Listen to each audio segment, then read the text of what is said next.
Ankoatra ireo foto-drafitrasa maro izay azo ny distrika ny Farafangana dia efa voatsinjara ihany koa ireo moto ny mena ny ben'ny tanàna izay tsy nanavahana loko politika.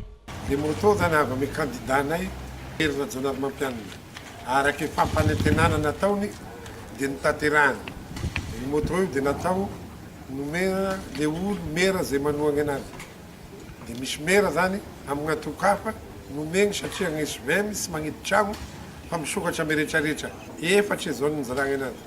Zone asimo, avaratry, ategnategnany, andrefa.